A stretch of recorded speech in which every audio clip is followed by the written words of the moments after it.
सभी को राम राम, जय सेवालाल।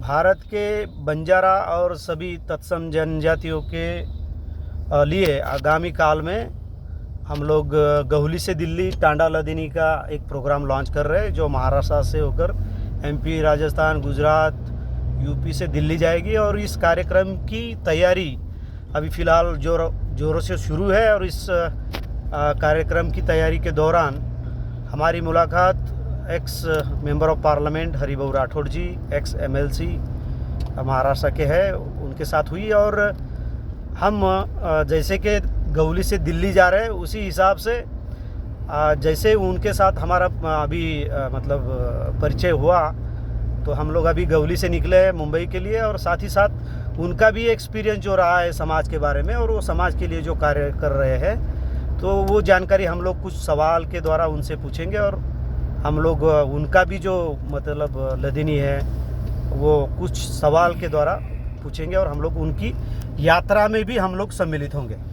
तो सबसे पहले हरिभाऊ जी, आप राठौड़ है इसलिए मैं आपको जय सेवालाल बोलूँगा, राम राम नहीं बोल सकता। जय सेवालाल। आपको कुछ समाज के कुछ प्रश्न हैं जो मैं आपको पूछना चाह रहा हूँ। आप करीब महाराष्ट्र में करीब लास्ट 20 ईयर्स में कोई आपके अलावा कोई सांसद नहीं हुआ, आप उसके बाद मतलब आपके बाद कोई नहीं हुआ, इसलिए बहुत सारे सवाल महाराष्ट्र के समाज में और बंजारों में उठ रहे हैं। कुछ सवाल जो है मैं पूछ रहा हूँ, उसमें से सबसे पहला तो यह है कि आप आपके सार्वत्रिक जीवन में किसको अपना आदर्श मानते हैं और क्यों मानते हैं? कि सबसे पहले नमस्कार, जय सेवालाल, और पूरे देशवासियों को मैं इस लदिनी कार्यक्रम के लिए एडवांस में बधाई दूंगा, जो कि 5 दिसंबर से 5 जनवरी तक गहुली से दिल्ली और 7 राज्यों से गुजरने वाली ये कारवां, ये इसके लिए मुझे बहुत ही खुशी हो रही है, क्योंकि मैंने काफ़ी प्रवास किया हूँ, काफ़ी घुमा हूँ। लोग आज भी जो करने वाले हैं उनके साथ देते हैं। लोगों को चाहिए, जो अपनी नई पीढ़ी है वो चाहते हैं कि दिल्ली का दरवाज़ा और हम भी देखें, हम भी दिल्ली में झंडा लगाने की कोशिश करते हैं। तो आपका एक सवाल था कि आपने किसको आदर्श माना है। मैं हमेशा के लिए पूज्य डॉक्टर बाबा साहब अम्बेडकर को आदर्श माना हूँ। और क्यों मानते हैं? जिन्होंने संविधान भी दिया है, केवल संविधान ही नहीं, सामाजिक न्याय की एक प्रक्रिया उन्होंने चालू की थी, वो आज करोड़ों लोगों को न्याय मिला। ओके, ठीक है। और हमारा दूसरा सवाल ये रहेगा कि बहुत सारे लोग ये पूछते हैं कि भाई हरिभाऊ नौकरी करते थे, फिर उन्होंने बीच में नौकरी छोड़ दी, क्या वजह थी? नहीं, नौकरी तो समाज कार्य के लिए छोड़ा मैंने। नौकरी करते करते नौकरी करना और प्रवास करना ये कठिन जा रहा था, और एक इशू हुआ था जिस इशू के ऊपर बंजारीवाद मैंने बहुत तेजी से लड़ा, इसलिए मैंने नौकरी। हमारे बीच और एक हमारे सहयोगी है, हमारे टीम मेंबर है राधेश्याम जी आड़े, जो सीनियर इंजीनियर है, उसका भी एक सवाल है, पूछिए आड़े साहब। हरिभाऊ जी, आपने AIBS हमारी बहुत पुरानी संगठन रहने के बावजूद भी क्रांति दल की स्थापना क्यों की? हाँ, ये एक सीधा सवाल है आपके लिए। AIBS के बाद तो देखो, उन दिनों मुझे जरूरत थी कि AIBS एक्टिवली काम करना चाहिए, लेकिन पूरी तरह मृत अवस्था में AIBS पड़ा था। और ये सवाल तो मुझे रंजित नाइक ने भी पूछा था कि भाई हम लोग सारे होने के बावजूद और सुधाकर नाइक जैसे मुख्यमंत्री होने के बावजूद आप जो है वो गोपीनाथ मुंडे को फॉलो करते हो, और AIBS के बजाय अपनी ये बंजारा क्रांति दल आपने निकाला है। ओके, मैं बीच में इंटरप्ट करता हूँ। ये भी सवाल उठता है अभी भी कि आपने ही बंजारा या क्या ऐसा नारा लगाया, क्या ये सच है? नहीं, तो कोर्ट मैटर था, मैं क्यों लगाऊंगा। कोर्ट ने कहा था कि बंजारा एक ही जैसे लगते हैं, हमें लगता है कि प्रोनाउंसेशन भी सेम है उसका। तो वो तो मैंने गलत साबित किया, और उसके ऊपर लड़ाई भी लड़ी। मैं तो यूँ कहूँगा कि उसके ऊपर ही मैं लीडर ही बना, लीडर केवल लीडर ही नहीं, कि आगे जाके बहुत कुछ आपके मतलब समाज के लिए मैं काम इससे ही संबंधित एक क्वेश्चन है। बहुत सारे नॉर्थ में अभी भी मुंडे साहब को बंजारों का नेता मानते हैं, और खास करके महाराष्ट्र के लोग ये कह रहे हैं कि भाई गोपीनाथ मुंडे जी को हरिभाऊ राठौड़ जी ने ही नॉर्थ में बंजारों का नेता करके मतलब पहचान दी। क्या ये सच है? नहीं, इसमें गलत क्या है? अगर कोई एक बड़ा नेता, बीजेपी का इतना बड़ा नेता जो खुद को लम्बानी करने लगा, जो खुद को जहाँ बंजारों को नॉर्थ में कहीं बुरी तरह देखते थे, वहाँ उन्होंने इज्जत दी, और क्या है? ओके, इससे ही एक सवाल आड़े साहब पूछ रहे हैं। ये गोपीनाथ मुंडे जी बंजारा होने के बावजूद भी उन्हें बंजारा मानकर पूरे देश में आपने प्रचारित किया, तो बंजारा का सामाजिक न्याय के बारे में क्या मिला? बंजारा को क्या मिला गोपीनाथ मुंडे जी? इज्जत मिली। बंजारा समाज का हमारा भी एक नेता है, और वो भारतीय जनता पार्टी में बहुत बड़े कद का नेता है, डिप्टी सीएम भी रहा, और आगे चल के मुख्यमंत्री भी बनने वाला था, और सामाजिक स्तर पर उनका एक अलग अपना उन्होंने छवि बनाई अपनी। ओके, ठीक है, लेकिन आप बीजेपी में काम करते थे, लेकिन क्या मदर विंग में काम करते थे? आरएसएस आप पहचानते या जानते हैं करीब से? नहीं, जरूर, मैं तो आरएसएस पे शुरू में मैं आरएसएस में ही काम तो करता, लेकिन रणनीति जानते थे क्या उनकी? क्या स्ट्रेटेजी? नहीं, कुछ नहीं, मैं आरएसएस तो अभी भी नहीं जानता हूँ। ओके ठीक है, लेकिन फिर आप क्या कहना चाहेंगे? आप हिंदू है या हिंदुत्ववादी? नहीं, हिंदुत्ववादी मैं ऐसा हूँ कि मानवतावादी हूँ।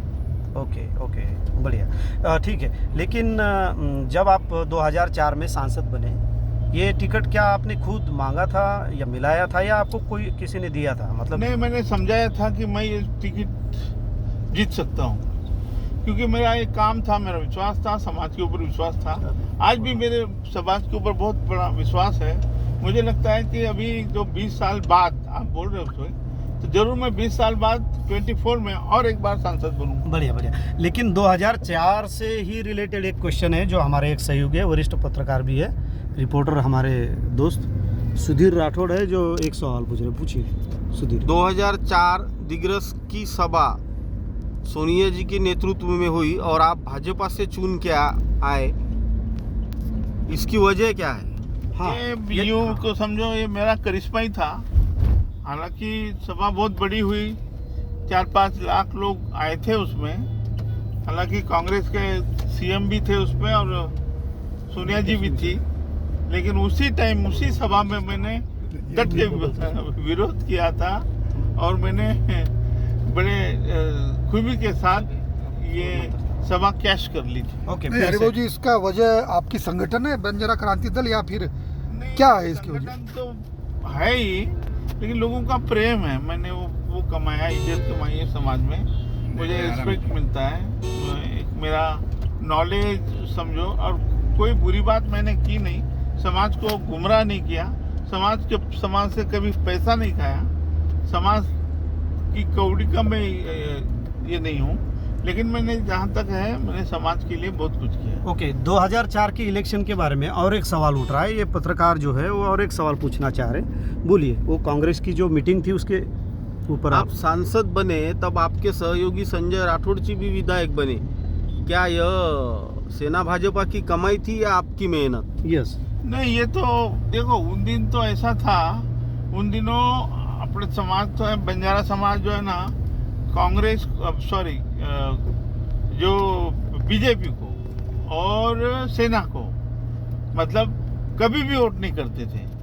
ये पूरे कांग्रेस ही थे और कांग्रेस को वोट करते थे, लेकिन मेरी कन्विंसिंग कैपेसिटी समझो कि मैंने लोगों को कन्विंस किया, समाज को कन्विंस किया, और लोगों को बीजेपी की सेना की तरफ मैंने लेके जाने की एक करिश्मा है। ओके, इससे रिलेटेड ये क्वेश्चन है।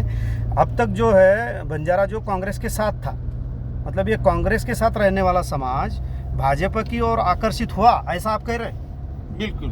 तो 2000 यहाँ की बात नहीं है, ये तो पूरे प्रदेश की बात है। जैसे कि मैं आप समझाऊं आपको, मध्य प्रदेश में पूरा 80% समाज जो है ना बीजेपी की तरफ झुक गया है आज भी।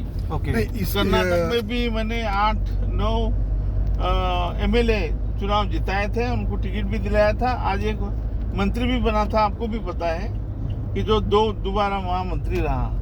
तो वो तो इफेक्ट पूरे देश में गया है, और मेरे वजह से यूँ समझो कि बीजेपी को काफ़ी फायदा हुआ। ओके नहीं, बीजेपी में अपना समाज बीजेपी को वो सांसद को चुन के दिया, लेकिन अपने समाज का फायदा हुआ या नुकसान हुआ? कांग्रेस में ज़्यादा फायदा था हाँ हाँ इसका या अभी एनालिसिस बीजेपी में ज़्यादा फायदा हुआ? एनालिसिस करो, बीजेपी से एनालिसिस फायदा में- हुआ समाज को या कांग्रेस कांग्रेस से?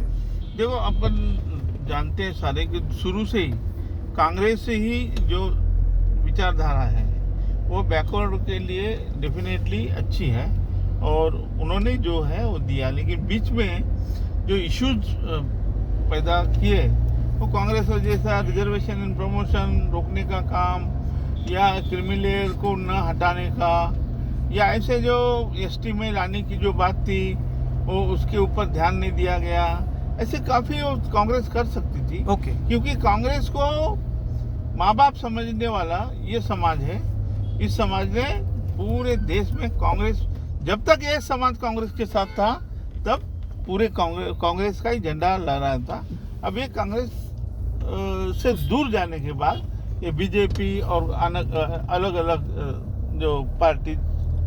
ओके तो ओके ये बात कांग्रेस को समझना चाहिए। ओके तो और एक सवाल है, जैसे कि एक बात निकल कर आ रही है कि भाई कांग्रेस के साथ ही बंजारा समाज था और खास करके नाइक परिवार के साथ था। अब नाइक परिवार के अलावा जब आप चुन के आते हैं तो इसका मतलब क्या है? मतलब आप जब चुन के आते हैं तो नाइक फैमिली और नाइक रिलेशंस जो है इसके अलावा जब आप चुन के आते हैं तो उनका परिवार का जो स्थान है समाज में वो कैसा रहा है और कैसा रहेगा? सुधाकर, देखो वसंतराव जी नाइक जाने के बाद जब तक सुधाकर राव नाइक थे तब तक तो ठीक था और जब ये मंत्री थे अपने मनोहर भाऊ तब भी ठीक ठाक था, लेकिन अब ये तीनों नहीं रहे हैं। तो अब जो बच्चे काम कर रहे हैं नाइक घराने के वो अपने जिले तक यूँ समझो कि अपने जो पुसद कॉन्स्टिट्यूंसी है वहाँ तक ही सीमित रह गए हैं। ओके उसके बाद संजय राठौड़ ने काफ़ी मतलब बंजारा समाज को इकट्ठा करने की कोशिश की, लेकिन वो भी अभी फेलियर रहे हैं। अभी उनको भी मानने और अभी समझते हैं कि पूरे समाज को कैश नहीं कर पाए वो। मेरा ये रहा है, मैं खुद मुँह से बोलना तो अच्छा नहीं है, लेकिन मुझे मानने वाला समाज पूरे प्रदेश में है, आज भी है, कोई महाराष्ट्र में ही नहीं महाराष्ट्र के बाहर भी है। ठीक है 2008 की बात फिर से मैं दोहरा रहा हूँ कि 2008 या 9 में ऐसा क्या हुआ था कि आपको पार्टी ही छोड़नी पड़ी? ऐसी क्या बात हुई थी? कांग्रेस पार्टी नहीं, कांग्रेस पार्टी उस टाइम नहीं छोड़ा मैं, वो उस टाइम में बीजेपी छोड़ा। हाँ यस 2009 में बीजेपी तो सरकार भी गिरी थी। ये जो मुझे रोहिणी अपना ऋण के आयोग लगाने की बहुत ये थी, और जब तो कांग्रेस की पार्टी थी तो मैंने सोनिया जी से वगैरह बात करके मैंने तय कर लिया था कि मैं बीजेपी से रिज़ाइन करूंगा।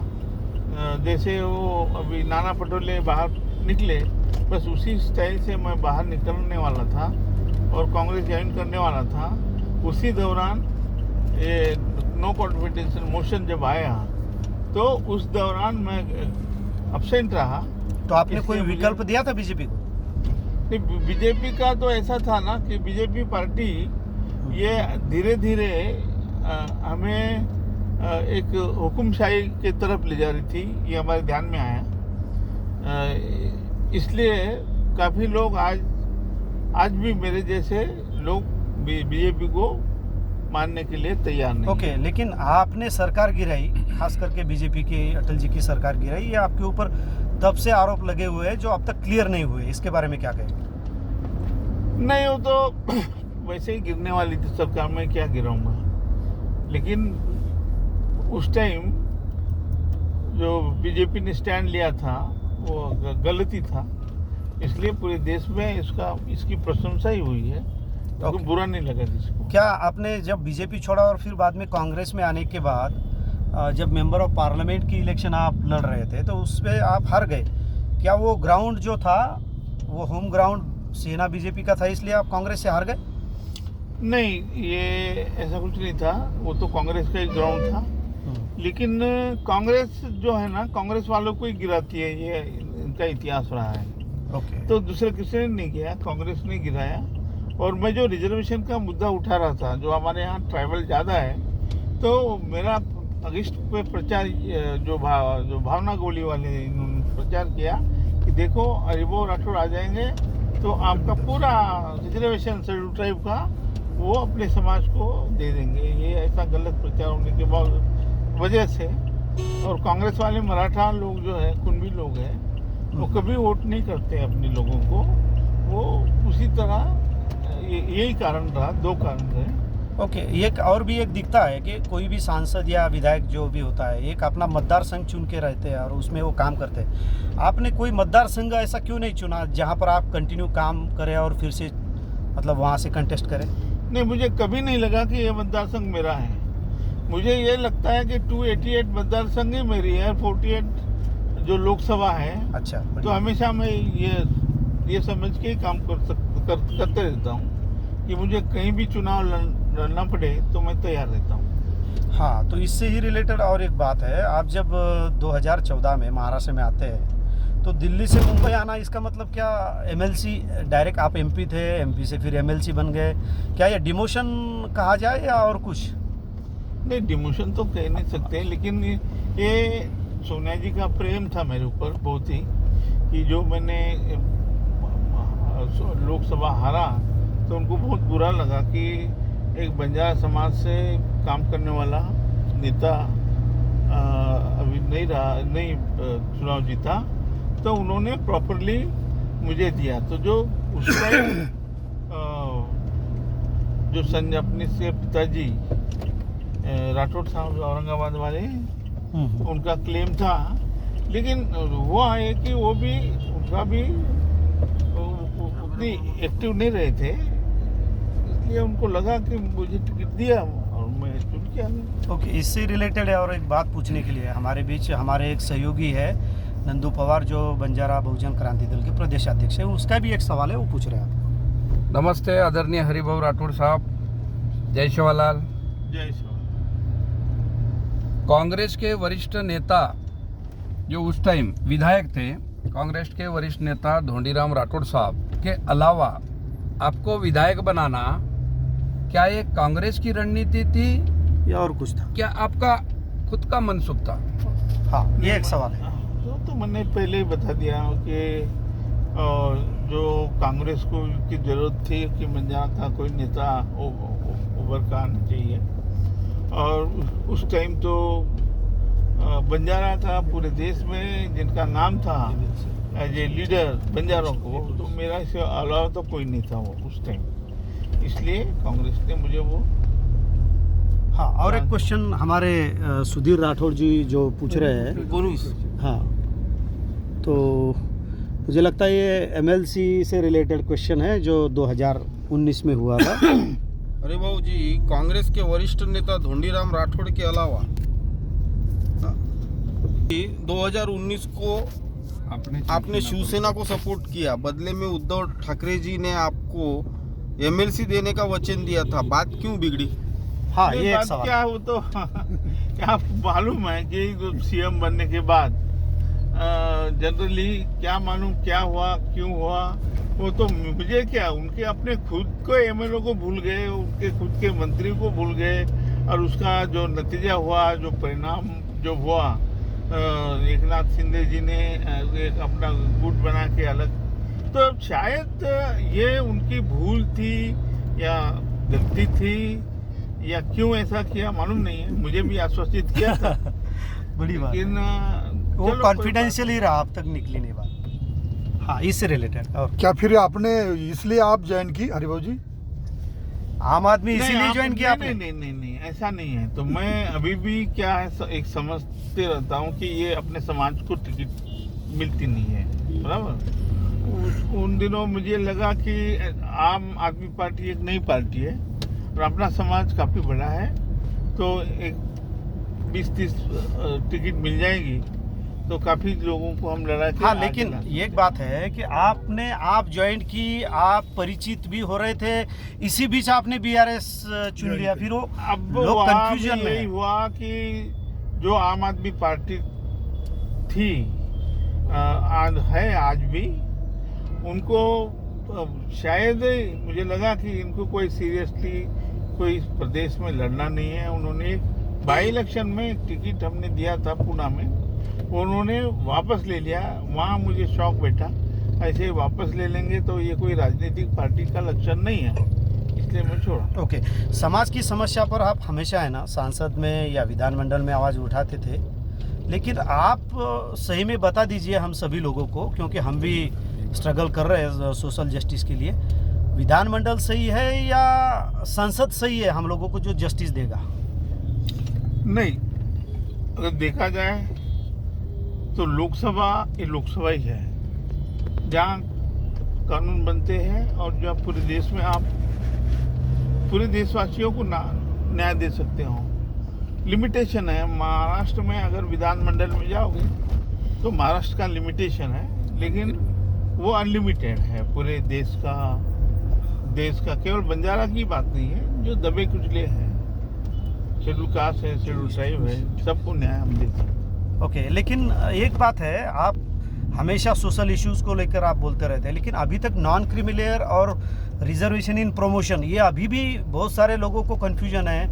क्या ये मतलब इशू हटेगा और गवर्नमेंट क्यों नहीं हटा रही है, या फिर नहीं? अभी तो जो फाइल चल रही थी, आपको भी मालूम है, ये सब खिचड़ी पकी हुई है। लेकिन जब ये इश्यूज को हरिभाऊ राठौड़ को क्रेडिट नहीं देना चाहती है गवर्नमेंट, उनको मालूम है जिस दिन भी इशू सेटल होगा उस दिन ये इसका क्रेडिट जो है हरिभाऊ राठौड़ को ही जाएगा। कभी भी हो वो हरिभाऊ राठौड़ की देन है, और इसलिए पहले भी 3 दिसंबर में ये डिक्लेयर होने वाला था, लेकिन देवेंद्र जी ने वो रोक दिया।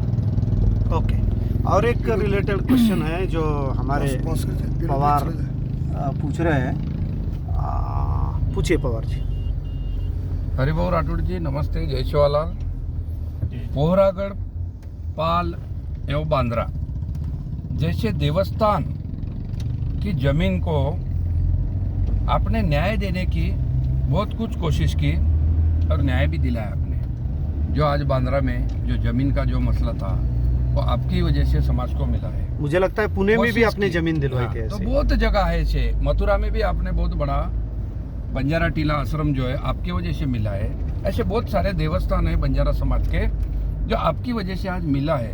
लेकिन आज की तारीख में ऐसा क्यों नहीं लगता है? हमारे को लगता है क्या अब राजनीति हो रही है वहाँ पर? हाँ, तो बोलिए। नहीं, मैं आपको बहुत बहुत धन्यवाद देना चाहता हूँ। जो इश्यूज मैं भी भूल गया था उसकी आपने याद दिलाई। ये सही बात है कि जो पोहरा देवी का 7/12 मैंने संजय भाऊ राठौड़ के हाथ में दिया था, ये 7/12 है, इतनी जमीन है, इसको डेवलप करना है। और उसके पहले मैंने बहुत सपना देखा था। तो चलो कोई बात नहीं, जो भी हो रहा है अच्छा ही हो रहा है, जो होगा वो भी अच्छा होगा। ये गीता का सार मैं बता रहा हूँ आपको। फिर जहाँ तक बांद्रा की जमीन का मसला है, पूना में मैंने सोसाइटी को जमीन दिलाई है, और 6 एकड़ जमीन जहाँ श्री कृष्ण भगवान का जन्म हुआ उस नगरी में, अब मैंने वहाँ एक बंजारा समाज का जो हाथ से गया था आश्रम, वो उसको मैंने अपने पास किया हूँ, वो भी एक मसला है। और बाकी तो ये जो डेवलप लक्ष्मण बापू के जितने भी आश्रम हैं वो तो केवल मैं आते जाता ही रहता हूँ, लेकिन वो उनका आश्रम जो है बापूजी के आशीर्वाद से ही बन रहा है। ओके।